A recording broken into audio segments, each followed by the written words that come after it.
Okay, Matthew 8, we see this. Jesus, he's inside this boat. The storm happens. He stands up. His disciples are freaking out, and he calms the sea.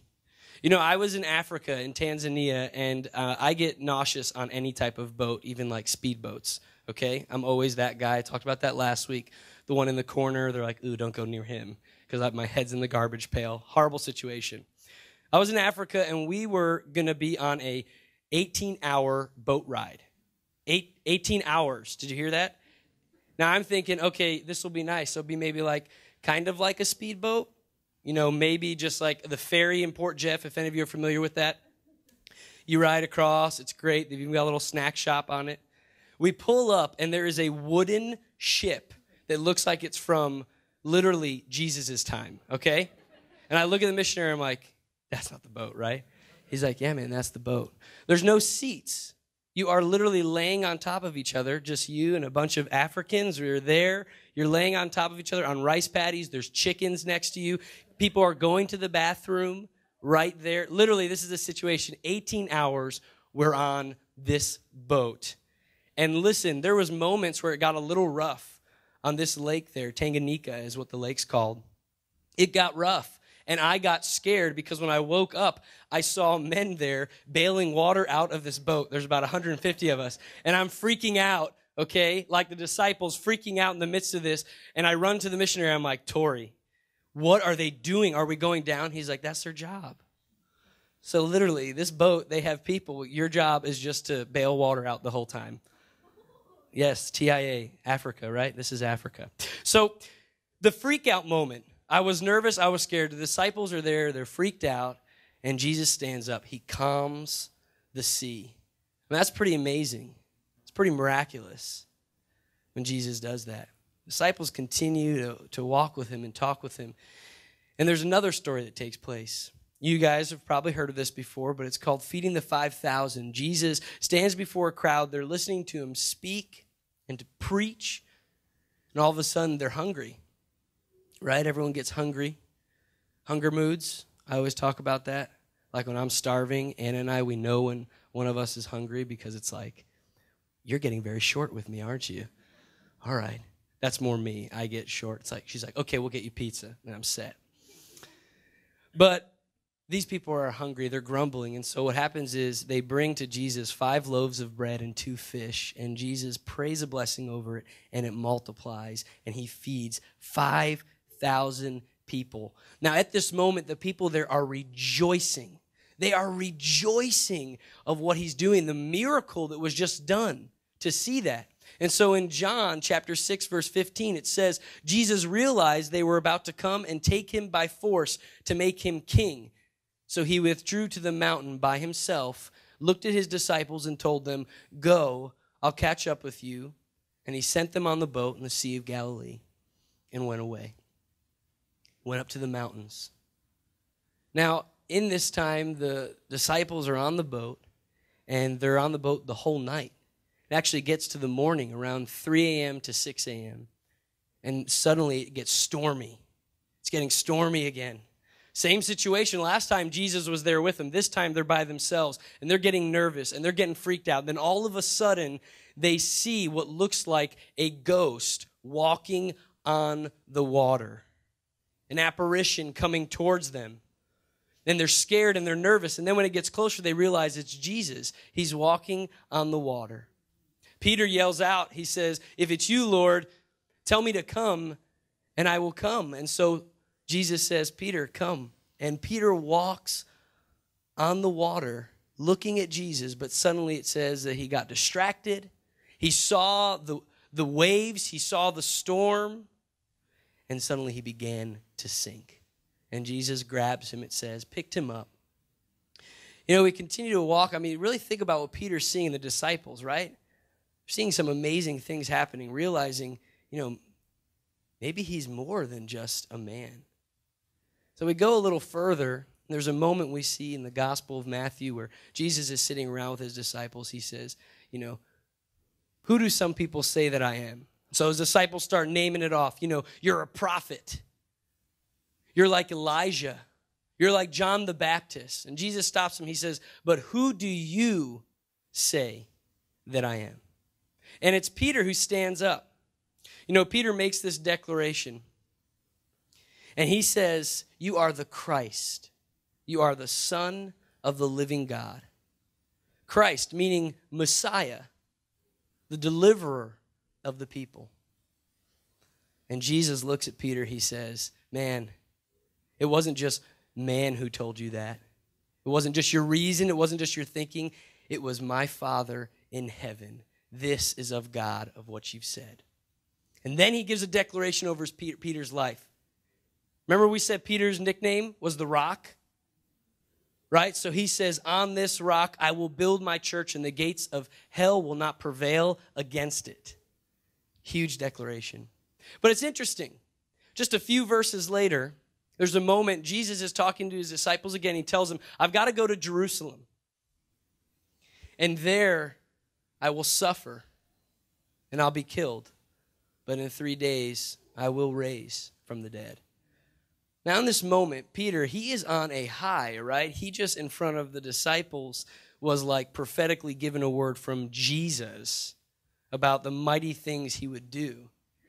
Peter's like, "Jesus, come over here. Psst, come over here." And it says that Peter pulled Jesus aside, right? And actually rebukes the Lord. He rebukes, this is Jesus who he just said, "You're the Son of the living God," right?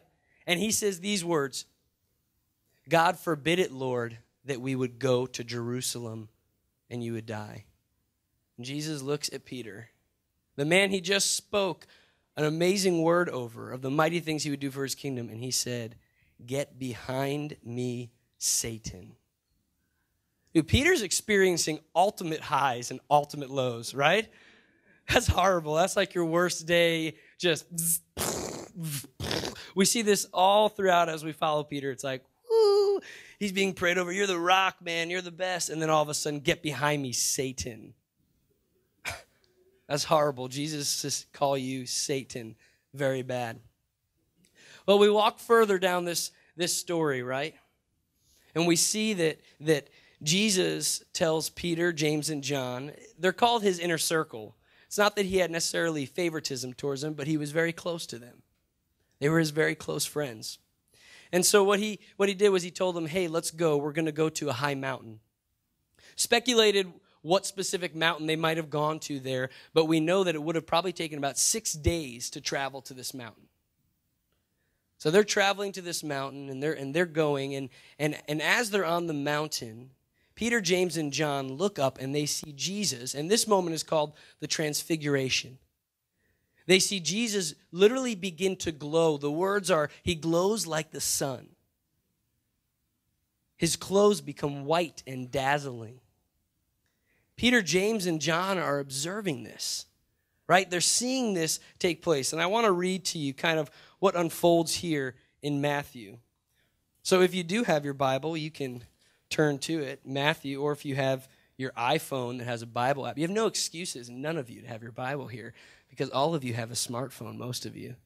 And if not, then that means you're kind of a book person, so you have a Bible, right? All right. So this transfiguration takes place. So Peter sees this happening, and he cries out. He sees Jesus literally glowing like the sun. And then he sees Elijah and Moses appear with Jesus, talking with him. Peter yells out. It's just funny to me. Peter's, I feel like he's just a very blunt, like down-to-earth person, right? It's like this moment is happening where we feel most of us would stop and say, "Oh my gosh." And he's like, "Hey, Lord, it is good for us to be here. If you wish, I will put up 3 shelters, one for you, one for Moses, and one for Elijah." While Peter's speaking, there in verse 5, chapter 17 in Matthew, it says, "While he was still speaking, a bright cloud covered them, and a voice from the cloud said, 'This is my son, whom I love. With him I am well pleased. Listen to him.'" In that moment, as he yells out, suddenly a cloud, which is symbolic throughout all the Bible of the presence of God, comes forth, and God the Father says, "This is my son," talking about Jesus. Listen to him. Says the disciples fell. Peter falls on the ground, fearful and trembling. And then suddenly Jesus comes up, puts his hand on them, and says, do not be afraid. You know, it's funny because constantly throughout Peter's life and experiences, Jesus is constantly telling him, do not be afraid. It's really cool, and it continues on as we'll jump further into this series. But then it says there that Jesus told his disciples, James and John and Peter, he said, keep this quiet, what took place here. But it is for your eyes to see. And so I'm going to stop there. We're going to look at these snapshots, these moments with Peter and with Christ. You know, the first one is the walking on the water. What an amazing scene that's taking place there, right? You know, on that Sea of Galilee, you know, these boats would have been smaller. They say that they would have held about 12 to 13, maybe 14 people. So it's a crowded place. It's not a very deep boat. It's not a yacht. So they're out there in the middle of this wooden, rickety boat, and suddenly a storm takes place. They see Jesus walking on the water. Not a sandbar. On the water. They say they would have been 3 miles offshore. 3 miles offshore, and sandbars, because of how deep the Sea of Galilee is, wouldn't extend that far. So Jesus is doing something miraculous here.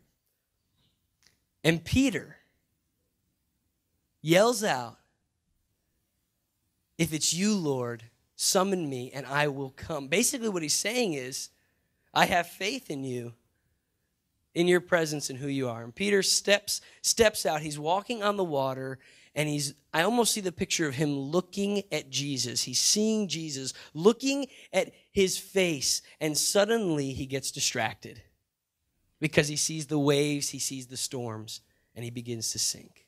See, we're so easily distracted, right? We are. It's hard for us to disconnect. It's hard for us sometimes to focus. And more in this day and age that we live in, we're easily distracted. We lose focus very quickly. But when we look at this in our own spiritual life, I think it's so easy for us to get off course with our walk with God, with our focus on him. Yeah, well, Pastor Stephen, you're saying, look to Jesus. We've heard that before. That's not that deep and profound. Yeah, but we don't very often do it. Do we understand what looking to Jesus is?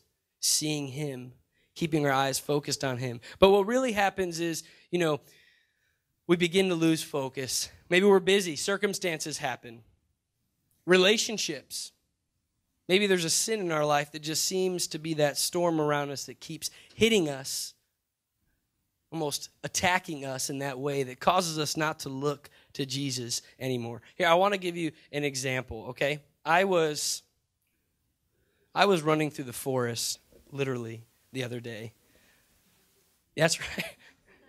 That's quite a way to start off. I describe it as C.S. Lewis meets Rambo because I was wearing like a little sweater and all this stuff and nice dress shoes, but I was running through like a wild man in the woods, okay? And I'm running and I'm on a walk. I need to disconnect from stuff. So I am just running and I'm jumping off this log, right? And all of a sudden, I get poked in the eye by this. This is the one. Poked in the eye. Literally, it's like, it really probably wasn't as epic. It was probably just more like, hey. You know. So I hit it, and all of a sudden, boom. It's like I had a bullet thrusted into my eye, a huge log, and I'm thinking, what was this? It had to be something mighty to stop me, and it was this dinky little thing that just poked me in the eye. And you know what I did? I ripped it from the ground. I beat it. Looked at it. I even stripped it a little bit too, ripped its bark off to show it who is in charge. So I got poked in the eye. But you know, it was after that moment, and I was in a steep area, that I lost my footing, and I literally almost fell right off the path and would have kept rolling. I just caught myself. And I thought about that. I'm like, wow, it was that easy. It was that tiny. And that little thing got me all discombobulated. It all of a sudden just threw me totally off guard. I didn't know even where I was. I couldn't open my eye. You laugh. I'm going to poke you in the eye with this afterwards. No, I'm kidding. And I just thought about that. Wow, in our own lives, there's so many little things that we might not see as very big or big deals to us. So those little sins, those little things in our lives, those little struggles, they constantly just kind of poke us in the eye, and they get us to not look towards Christ anymore. And like Peter, we begin to sink. We begin to sink in our life. And that's why you say, I feel so overwhelmed. I feel like I'm drowning in my life. I'm depressed. I have anxiety, whatever it is. But normally it starts from just that little poke on a constant thing. We get further and further away, and we feel lost.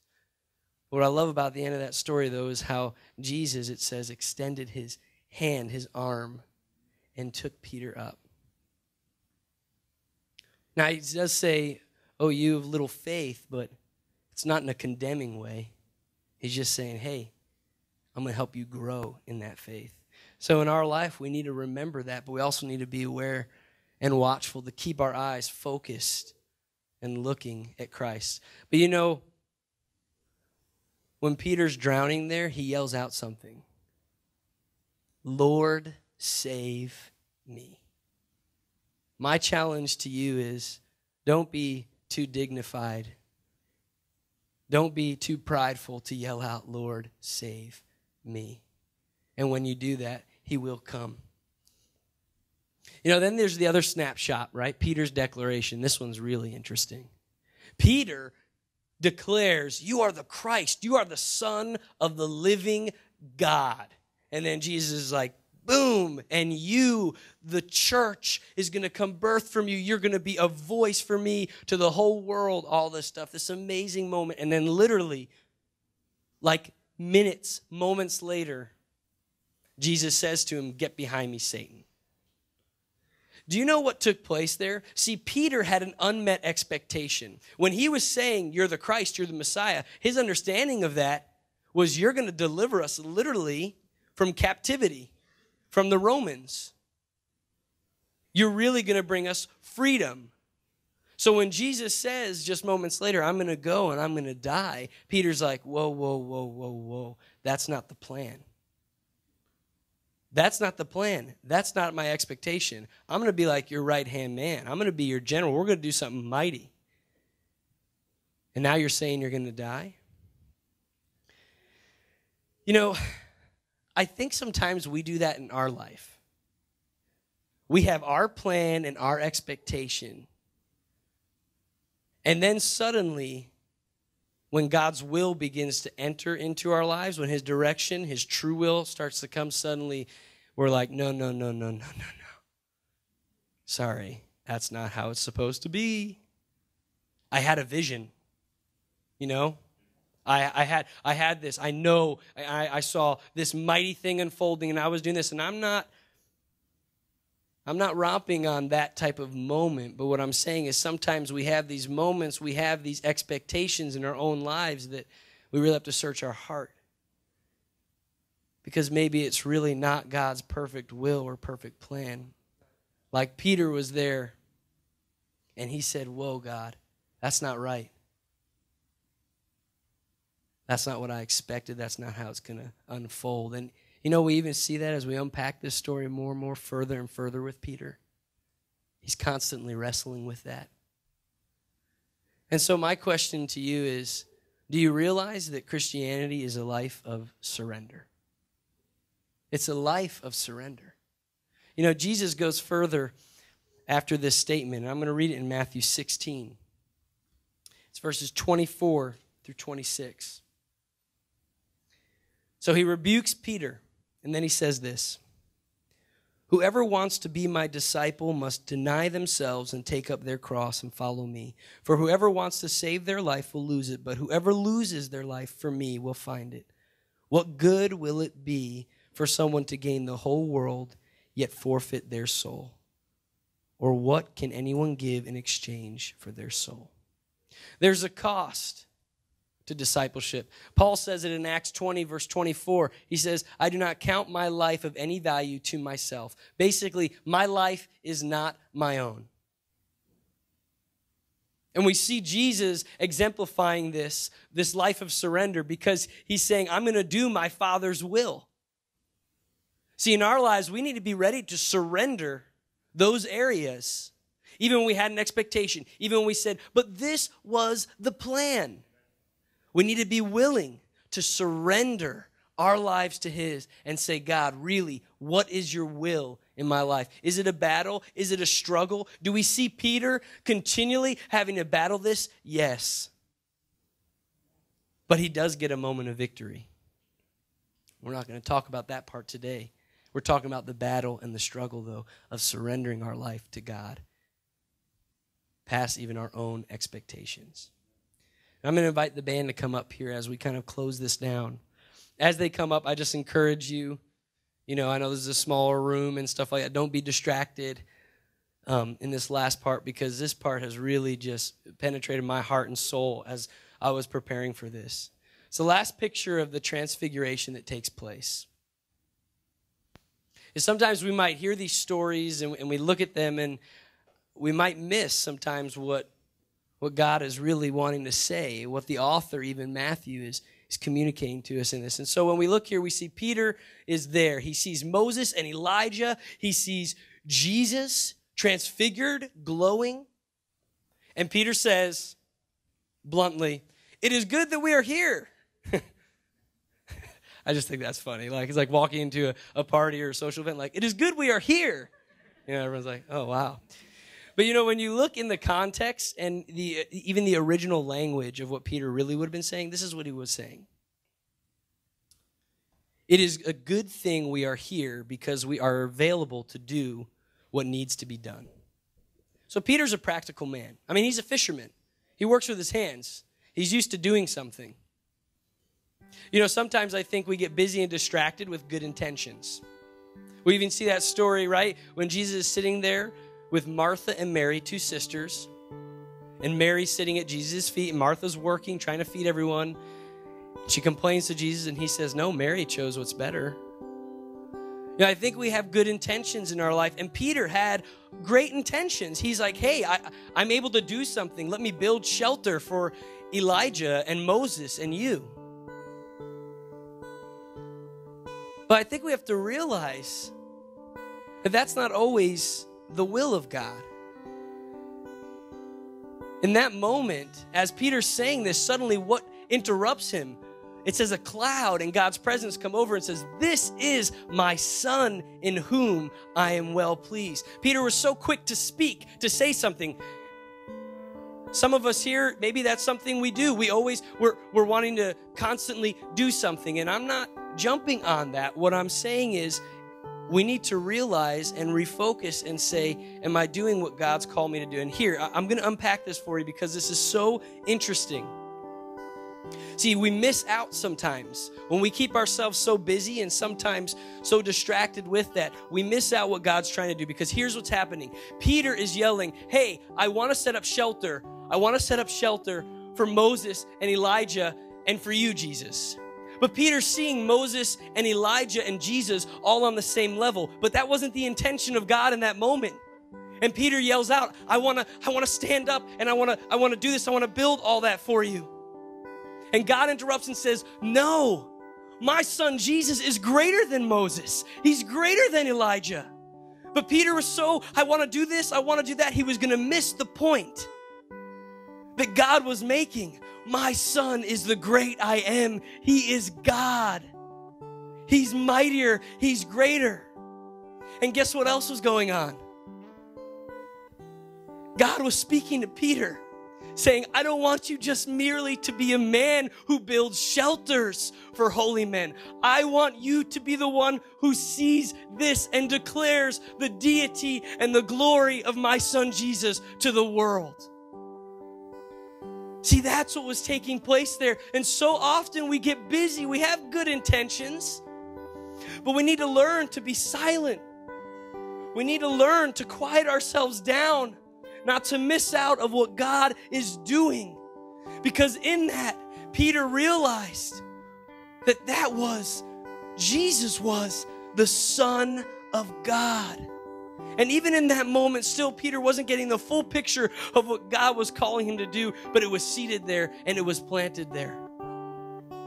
So I'm going to invite all of you to stand up. And in this response time we have to worship the Lord, look at those areas in your life. Where do you need to begin to refocus and see God? Where do you begin to get almost violent with your life? Violent, yeah, it's funny with this little dinky branch, but violent to say, get out of my way. I need to see Christ. I need to focus on Him. I need Him to have my undivided attention. You know, where are those other moments where, you know, you just kind of got your plans and your will and you need to surrender before the Lord?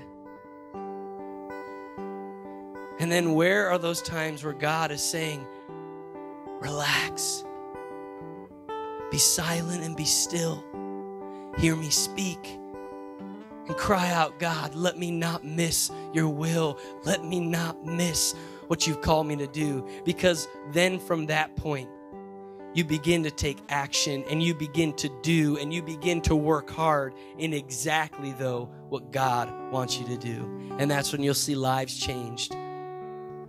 You know, and our leadership is going to make their way. They're going to be in the corners of the room, and our leadership team here is here to pray with you if you just need someone you want to pray with.